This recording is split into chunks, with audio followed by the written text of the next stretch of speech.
The night I realized just how far my Ho Karen neighbor was willing to go, I stood there in disbelief as flames lit up the sky over my ranch. What was supposed to be my dream home, my quiet escape from all the noise, had suddenly turned into a scene I could never have imagined. From the first day I moved in, she made it clear she didn't want me there. Constant complaints, nitpicking about every little thing, and showing up uninvited to tell me how things were done around here. I brushed it off at first, thinking it was just another entitled hoe personality, but I had no idea just how deep her obsession with control really ran. What started with petty notes and arguments about fences quickly escalated.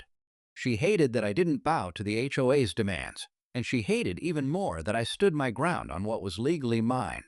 Every time she tried to corner me, I pushed back with facts, documents, and rights she couldn't touch. But instead of backing down, she became more reckless, and her anger grew into something darker. Then came the night when everything crossed the line. Watching my ranch go up in smoke was devastating, but in that moment of loss, something else was happening too.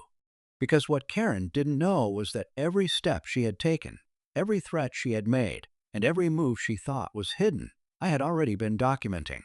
While she believed she had destroyed everything I built, she had actually walked straight into the trap I had been setting all along. And when the truth came out, the look on her face said it all. But trust me, that was only the beginning. Long before the fire, I had already noticed how quickly Karen's behavior was shifting from annoying to unsettling. At first, it was the usual hoe complaints. My driveway was too dusty, my fence was too tall, and my barn wasn't hoe approved. I thought it was ridiculous since my ranch was technically outside their authority, but she acted like she owned the entire neighborhood.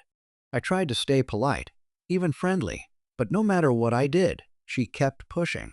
Neighbors warned me she had a history of running people off, but I didn't realize how far she was willing to go until she set her sights fully on me. The turning point came after I refused to sign a stack of whole papers she left at my door. They weren't just community guidelines like she claimed. These documents would have given her control over parts of my property. That's when I knew this wasn't about rules. It was about power. The more I resisted, the more her anger showed. I'd catch her car parked near the end of my road late at night, headlights off, just watching. Packages started disappearing from my porch. Strange complaints from the county suddenly appeared in my mailbox, all clearly traced back to her. Still, I wasn't about to let her bully me. I started keeping records, photos, time-stamped videos, even copies of every message she sent. To her, it probably looked like I was ignoring her games. But behind the scenes, I was building a file thick enough to expose her every move. So when the night of the fire came, I wasn't left empty-handed. Yes, I lost more than I can explain in words, but she didn't realize that in her anger, she had left behind the one mistake that tied everything together. In the days after the fire, the weight of everything that happened started to sink in. My ranch, the place I poured my savings and sweat into, was nothing but ash and twisted beams. The sheriff's office came out, neighbors gathered, and while some whispered about faulty wiring or an accident, I already knew better. Karen hovered nearby with that same smug look she always wore, pretending to be concerned, but her eyes told another story. She thought she had finally won. What she didn't know was that the real battle had only just begun. While I worked with investigators, I kept noticing strange details. A neighbor mentioned seeing Karen carrying something heavy into her garage the night before the fire. Another swore they overheard her ranting at the home meeting about teaching me a lesson. But the biggest clue came from my own cameras. Though most of them had been destroyed, one old motion sensor on the far edge of my property had survived, and what it captured was enough to turn suspicion into hard evidence. Still, proving it wouldn't be simple. Karen had friends inside the hoe who covered for her, and they were quick to push their own version of the story. They painted me as careless, claiming I didn't maintain my equipment or store things safely. It was a clever move because once gossip spread, even people who knew better started to doubt. Meanwhile, the tension in the community kept growing. Some neighbors secretly supported me, others were too afraid to get involved, and a few actually sided with her out of fear. The ranch fire wasn't just about me anymore. It had exposed something deeper. Karen wasn't only targeting my land, she was trying to control the entire neighborhood. And the scarier part? She was closer to pulling it off than anyone realized. As the days stretched into weeks, the tension around my ranch reached a boiling point. Every time I drove into town, I could feel the stares. Some people nodded in quiet support, but others looked away, as if siding with Karen would keep them safe. The whole meetings grew louder, filled with whispers about me, about the fire, about how I wasn't a good fit for their community. And at the center of it all was Karen, acting like a self-appointed queen, spinning lies with the confidence of someone who thought she was untouchable. Behind the scenes, though, I was gathering more than gossip. The motion sensor footage I had salvaged wasn't just a blurry image. It was clear enough to raise questions Karen didn't want asked. I knew if I played my cards right, the evidence could destroy the story she built against me. But every time I got close, another obstacle appeared. The county inspector suddenly cited me for unsafe rebuilding practices, even though I hadn't started construction yet. Someone slashed the tires on my truck late one night. It was obvious Karen wasn't working alone anymore. Her grip on the hoe gave her power, and she was using it to tighten the noose. The pressure was relentless, but it only made me more determined. I doubled down on my records, backed everything up, and started reaching out to people who had also been burned by her in the past. Quietly, a small group of neighbors began to share their own stories of intimidation and threats. For the first time, I realized I wasn't standing alone. But the closer I came to exposing her, the more dangerous the game became. And then, one night, as I prepared to reveal the evidence, I caught sight of Karen standing at the edge of my property again, watching, waiting, like she knew exactly what was coming. That night, seeing Karen at the edge of my property sent a chill down my spine. She wasn't yelling, she wasn't waving papers or making a scene like usual. She was just standing there, calm, almost too calm. It was the first time I realized she might already know about the evidence I had been keeping. The thought that someone had tipped her off gnawed at me, and I started to wonder if one of the neighbors I trusted had been feeding her information. Suddenly, it wasn't just about Karen anymore. It was about betrayal from inside the circle I thought was helping me. The very next morning, I got a letter taped to my front gate. It wasn't official, no county stamp or signature, just bold words typed out. Stop or lose more than your ranch. My stomach dropped. Up until then, everything had been a game of intimidation and power plays, but this felt different. This was personal.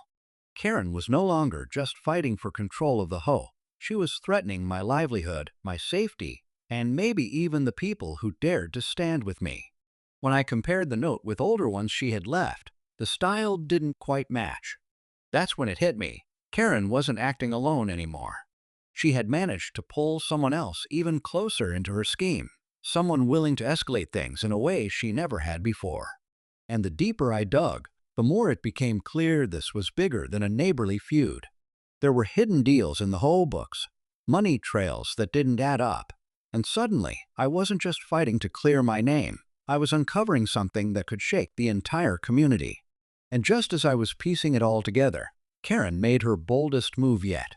Karen's boldest move came during the next home meeting. She marched in, waving a folder stuffed with papers, claiming she had proof I was the one responsible for the fire, that I had staged the whole thing for insurance money. The room fell silent, and for a moment I could feel the tide turning against me. Neighbors shifted uncomfortably, whispering, and even the board members looked like they were ready to vote me out of the community once and for all. It was exactly the kind of spectacle Karen thrived on, and she stood there with that smug grin, certain she had finally crushed me. But what she didn't expect was that I had brought my own folder. Calmly, I set it on the table and began laying out every piece of evidence I had collected, time-stamped photos, letters she had written, and finally, the motion sensor footage that showed her truck creeping onto my property the night of the fire. Gasps filled the room. The so-called proof she had brought was nothing but doctored paperwork, but what I held in my hands was undeniable. As the board scrambled, one of Karen's allies slipped out of the room. That was my final confirmation. She hadn't been working alone. Minutes later, the sheriff arrived, tipped off by the evidence packet I had quietly delivered to his office before the meeting. Karen's face went pale as reality set in. The neighbors who once feared her finally spoke out, one after another, their voices shaking but determined. The reign of intimidation she had built was collapsing right in front of her. Just when I thought it was over, the twist came. The sheriff revealed that Karen wasn't even the true mastermind. She had been covering for someone higher up in the HOA all along. And that's when the real story began. The revelation that Karen was only a pawn in something bigger shook the entire room. The sheriff explained that the HOA president, the very person who had been pushing hardest for stricter rules and higher dues, was actually pulling the strings. Karen had been the face of the conflict, but the deeper motive was money, illegal deals hidden in the HOA accounts, with my ranch standing in the way of a project they wanted to push through. Suddenly, it all made sense. The fake citations, the rumors, even the sabotage. Karen hadn't acted alone because she never could have. With the truth exposed, everything unraveled quickly. The HOA president was removed, and an investigation opened into the financial records. Karen faced her own set of consequences, but for the first time, she wasn't the one holding all the power. Neighbors who had stayed silent finally found their voices, and those who had been bullied for years admitted they felt free for the first time in a long while. My ranch was still scarred, but the community around it was beginning to heal. As for me, I rebuilt slowly, piece by piece, this time with helping hands instead of hostile stares. The ranch became more than just a property. It became a reminder that standing up for your rights matters, even when the odds seem stacked against you. Looking back, it wasn't just about Karen or the HOA. It was about exposing what happens when control and greed go unchecked. The biggest lesson I learned was simple. Sometimes the loudest bully isn't the real enemy. And sometimes, the fire meant to destroy you is the same one that clears the way for a stronger beginning. In the end, I didn't just win back my ranch. I won back the truth.